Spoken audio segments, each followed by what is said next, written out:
Hello guys, welcome back to our channel Devi Venkat vlogs. So already thumbnail అయితే చూసారు కదా, 7th month లోనే delivery అయిపోతుంది అనేసి అయితే పెట్టాను కదా.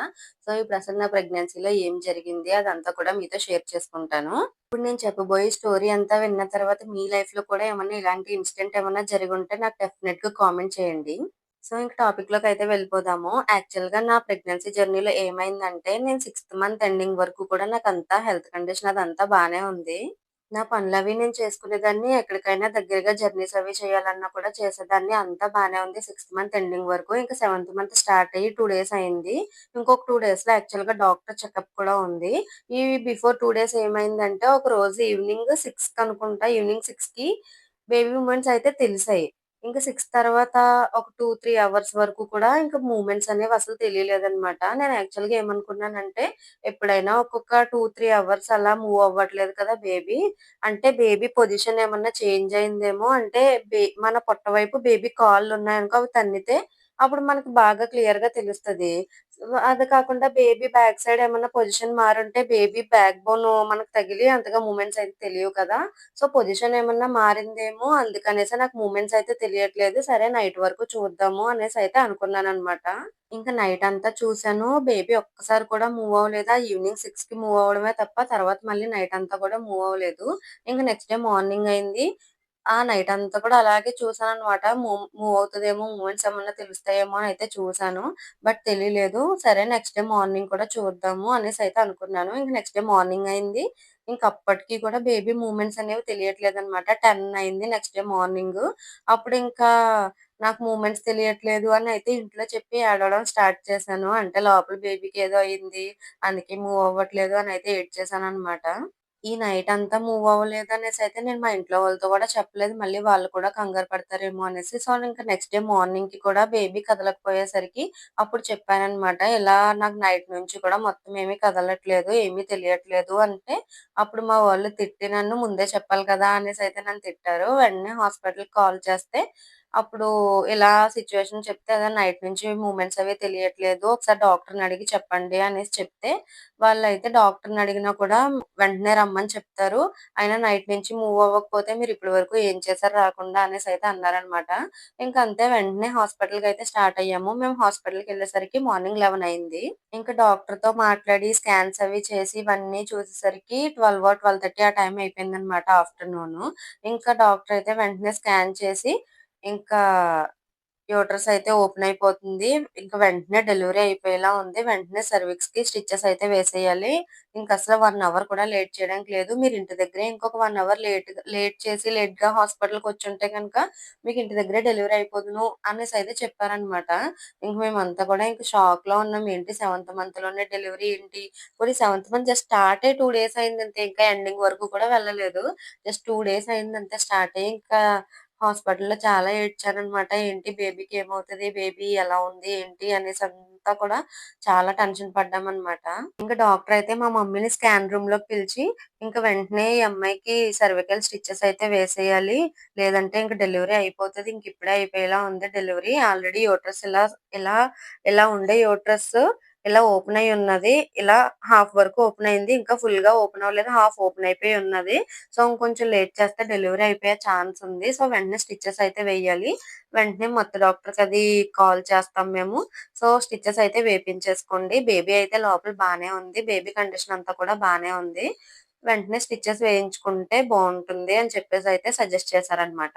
ఇంకా నాకు ఆ స్కాన్ రూమ్‌లోనే చేతికి కాన్యులా అదంతా పెట్టేసి నరంకి ఇంజెక్షన్ అయితే చేశారనమాట. ఆ ఇంజెక్షన్ కాస్టే 6,000 పైనే అనుకుంటా. 6,000 పోనీ అరౌండ్ 6,000 అనమాట ఇంజెక్షన్ కాస్ట్ ఒకటి. 10 ఎంఎల్ ఇంజెక్షన్ అయితే లోపలికి చెయ్యాలి. అది కూడా 1 మినిట్‌కి 1 ఎంఎల్ ఎళ్ళాలి పవర్ అని చెప్పేసి అదేదో ఇంజెక్షన్ అనమాట చేశారు. ఆ ఇంజెక్షన్ ఎందుకంటే యూట్రస్ ఇంకా ఓపెన్ అయిపోకుండా రిలాక్స్‌డ్‌గా ఉండడం కోసం ఆ ఇంజెక్షన్ అయితే చేశారనమాట. అంటే మత్తు డాక్టర్ కాల్ చేసిన వెంటనే రారు కదా. సో, ఆయనొచ్చి స్టిచెస్ అవి వేసేలోపు యూట్రస్ అది రిలాక్స్‌డ్‌గా ఉండాలి అని చెప్పేసి ఇంజెక్షన్ అయితే చేశారనమాట. ఇంక ఇంజెక్షన్ అది చేసేసి వెంటనే నన్ను ఐసీయూకి అయితే షిఫ్ట్ చేసేశారు. ఇంకా ఐసీయూకి కూడా షిఫ్ట్ చేసిన తర్వాత డ్రెస్ అది చేంజ్ చేస్తారు కదా. ఆపరేషన్ థియేటర్‌కి వెళ్లి డ్రెస్ వేసుకుంటాం కదా. ఆ డ్రెస్ అదంతా వేసేసి ఇంక నన్నైతే బెడ్ మీద లెగ్స్ ఎత్తులో పెట్టి, ఈ ఫేస్‌నయితే ఇలా డౌన్‌లోకి ఇలా బ్యాక్ సైడ్ ఇలా పెట్టి, ఇలా నన్ను మొత్తం ఇలా దించేసి కాళ్ళొకటి హైట్‌లో ఉండేలాగా అలా అడ్జస్ట్ చేసి నన్ను పడుకోబెట్టేసారనమాట. చాలా సేపు ఇంక డాక్టరొచ్చే వరకు కూడా నన్ను అలాగే పడుకోబెట్టే ఉంచారు. నెక్స్ట్ ఏమైందంటే నర్సెస్ అందరూ వచ్చి ఒక్కొక్కసారి ఒక్కొక్కళ్ళొచ్చి "నీకేమన్నా స్టమక్ పెయిన్ వస్తుందా? నీకేమన్నా స్టమక్ పెయిన్ వస్తుందా?" అని అడిగేవారనమాట. లేదు నాకేం స్టమక్ పెయిన్ అది ఏమీ రావట్లేదు. అయినా ఎందుకిన్ని సార్లు అడుగుతున్నా స్టమక్ పెయిన్ అని ఎందుకు అడుగుతున్నారు అనంటే, అప్పుడు చెప్పారనమాట. యాక్చువల్‌గా నేను ఫస్ట్ భయపడతానని చెప్పలేదు. యాక్చువల్‌గా ఇలా యూట్రస్ ఓపెన్ అయింది కాబట్టి స్టమక్ పెయిన్ అనేది అసలు రాకూడదంట. స్టమక్ పెయిన్ వచ్చింది అంటే డెలివరీ అయిపోతదంట. సో, నాకింకా by God's grace stomach pain అయితే రావట్లేదు. బానే ఉందంతా. ఇంక నెక్స్ట్ అయితే వెయిట్ చేస్తూ ఉన్నాము. మొదట ఈ మధ్యాహ్నం 1కి కాల్ చేస్తే ఈవినింగ్ 3:30 ఆ టైంకయితే వచ్చారనమాట. ఇంకా వేరే కేసెస్ ఉంటాయి కదా వాళ్ళకి. సో, అలా లేట్ అయిపోయిందనమాట డాక్టరొచ్చేసరికి. ఈవినింగ్ 3:30 ఆ టైం అయితే అయిపోయింది డాక్టరొచ్చేసరికి. సో, ఇంక 3:30 ఆ టైంకి అనస్థీషియా ఇచ్చే డాక్టరయితే వచ్చారనమాట. నన్నయితే ఇంకా ఆపరేషన్ థియేటర్‌కయితే షిఫ్ట్ చేసేసారు. వెళ్ళిన తర్వాత ఏమైందంటే, నేను డాక్టర్‌ని అడుగుతూనే ఉన్నాననమాట. ఇంజెక్షన్ బ్యాక్ బోన్‌కి చేస్తారా? బ్యాక్ బోన్‌కి చేస్తారా ఏంటి? నాకు చెప్పండి. నాకు చెప్తే కొంచెం టెన్షన్ ఉండదు కదా! ఎక్కడ చేస్తారు ఇంజెక్షను? అంటే మొత్తంగా ఇంజెక్షన్ చేయాలి. మొత్తిచ్చే స్టిచెస్ అయితే వేస్తారు కదా! సో, ఎక్కడ చేస్తారు అనస్థీషియా అంటే, ఆ డాక్టర్ అన్నారు, "నువ్వేం భయపడకు. బ్యాక్ బోన్‌కయితే ఏం చేయరు. ఇక్కడ కాన్యులా పెట్టారు కదా! ఇందులోనే మొత్తం అయితే చేస్తారు. నువ్వేం టెన్షన్ తీసుకోకు" అనయితే చెప్పారనమాట. సో, ఇంకలా రిలాక్స్‌డ్‌గా పడుకునేసరికి ఇంక అనస్థీషియా ఇచ్చే డాక్టరొచ్చారు. ఇంక హ్యాండ్ ఇవ్వమన్నారు. హ్యాండ్ ఇచ్చిన తర్వాత ఇంకిక్కడైతే పెట్టారనమాట. ఇంక ఇందులోకైతే ఇంజెక్షన్ ఎక్కించేశారు. ఇంకంతే ఇంక ఫ్రాక్షన్ ఆఫ్ సెకండ్స్‌లో నాకైతే ఇంక వెంటనే ఇంక మత్తొచ్చేసింది. ఇంక నిద్రపోయాను.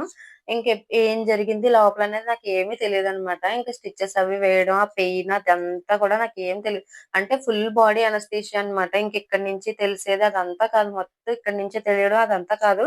మొత్తం బాడీ అంతటికి అనస్థీషియా అనమాట. ఇంకా మెలుకువగానే ఉన్నాం మనం. మొత్తం నిద్రపోతామనమాట.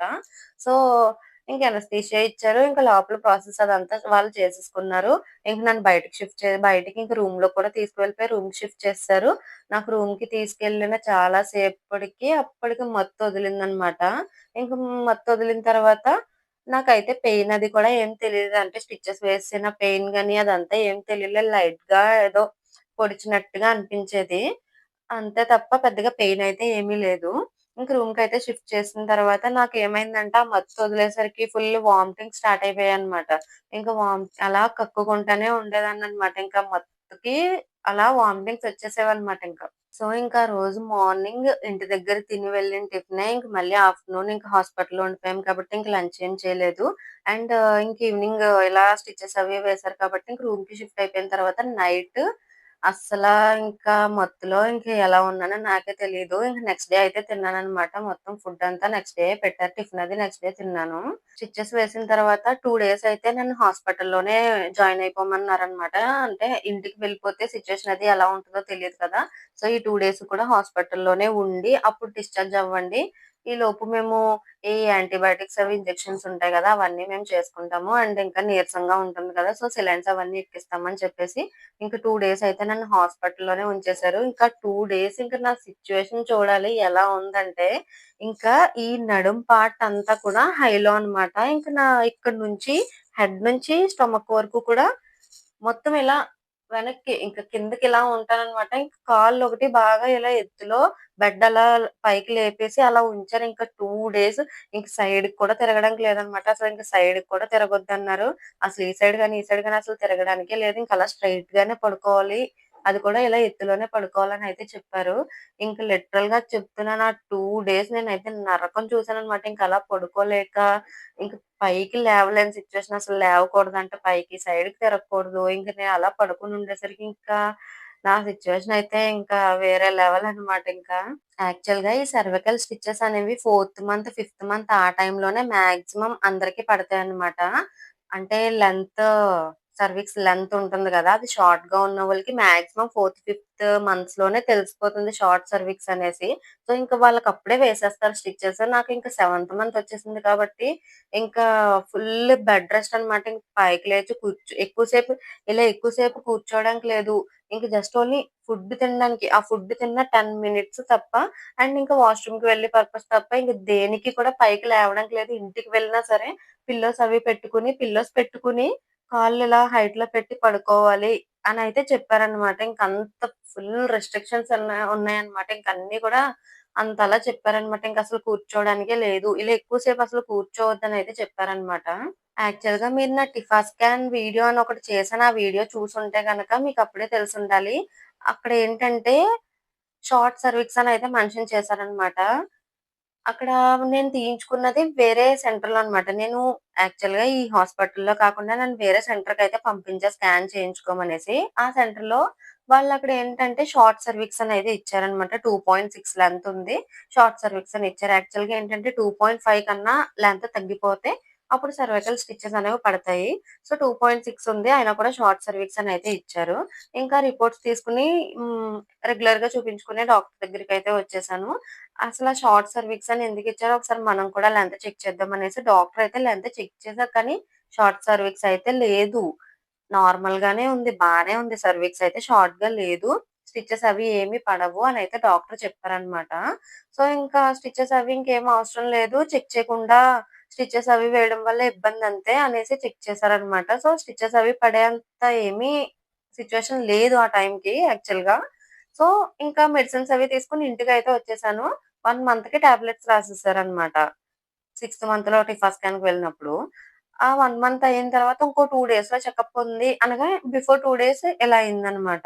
ఈ సర్విక్స్ లెంత్ అనేది యాక్చువల్‌గా ఎన్‌టీ స్కాన్‌లోనే చూడడం స్టార్ట్ చేస్తారు. యాక్చువల్‌గా ఎన్‌టీ స్కాన్‌లో షార్ట్ సర్విక్స్ ఉన్న వాళ్ళకి అప్పుడే స్టిచెస్ పడతాయి కాబట్టి third month ending or fourth month starting వాళ్ళకి ఇంత బెడ్ రెస్ట్ ఉండదనమాట. ఎందుకంటే వాళ్ళు కొంచెం కూర్చోవచ్చు, పైకి లేచి వాళ్ళ పని వాళ్ళు అంటే వెయిట్ లిఫ్టింగ్ అవన్నీ అలాంటివేమి కాకుండా వాళ్ళ పని వాళ్ళు చేసుకోవచ్చు. ఇలా కూర్చోవచ్చు. కొంచెం అటు ఇటు వాక్ చేయొచ్చు. అలా ఉంటుంది.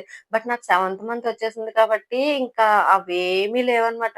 ఇంకసలు వాక్ చేయడానికి లేదు. ఒక 5 మినిట్స్ వాక్ చేద్దామన్నా లేదు. ఒక 5 మినిట్స్ కూర్చుందామన్నా లేదు. ఇంకలా తిన్ తినడానికి లేవడం, వాష్‌రూమ్‌కి వెళ్ళడం, ఇంకొచ్చి పడుకోవడం హైట్‌లో పెట్టుకొని.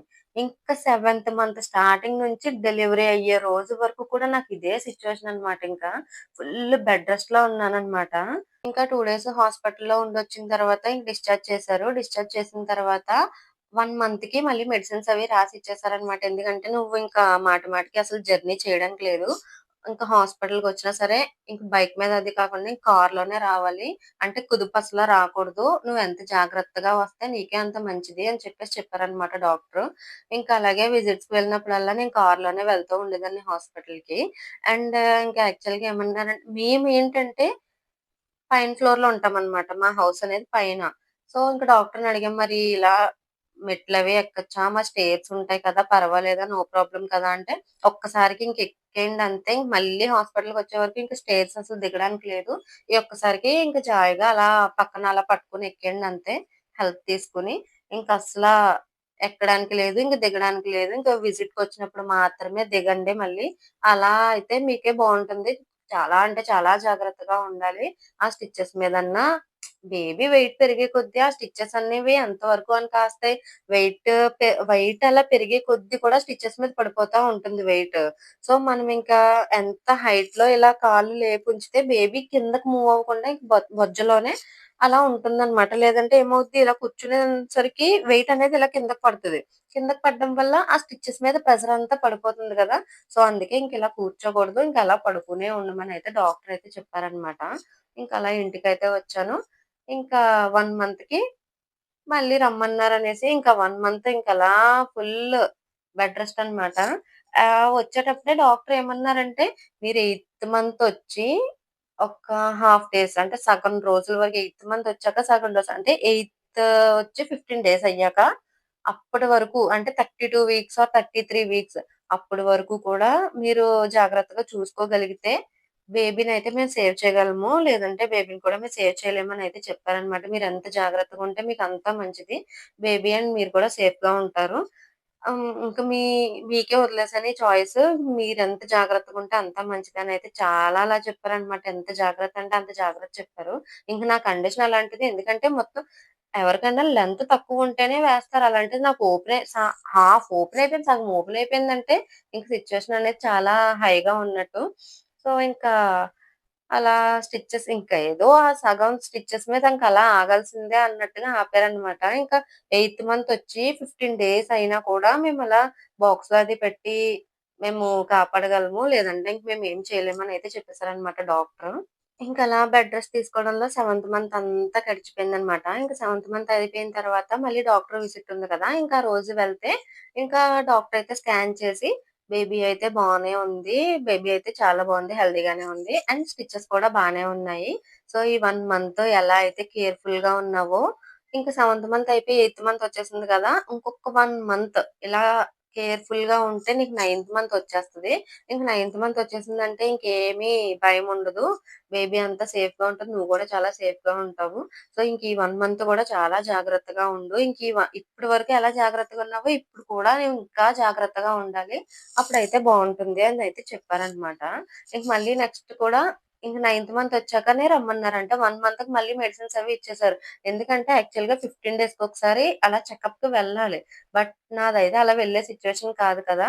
సో, ఇంక 1 మంత్‌కి రాసిచ్చేసారనమాట. ఇంక టాబ్లెట్స్ కూడా ఇంకా అవి తెచ్చేసుకున్నాను. ఇంక మళ్ళీ 1 మంత్ వరకు ఇంక రావద్దనయితే చెప్పేసారు. సో, చూసారు కదా! ఇదే నా సర్వైకల్ స్టిచెస్ స్టోరీ అనమాట. మీ లైఫ్‌లో మీకిలాంటి ఇన్సిడెంట్ ఏమన్నా జరుగుంటే నాకు డెఫినిట్‌గా కామెంట్ చేయండి. అండ్ ఈ సర్వైకల్ స్టిచెస్ గురించి మీకేమన్నా డౌట్స్ అవి ఉంటే నాకు కామెంట్ చేయండి. నాకు తెలిసినంత వరకు నేను క్లియర్ చేయడానికి ట్రై చేస్తాను.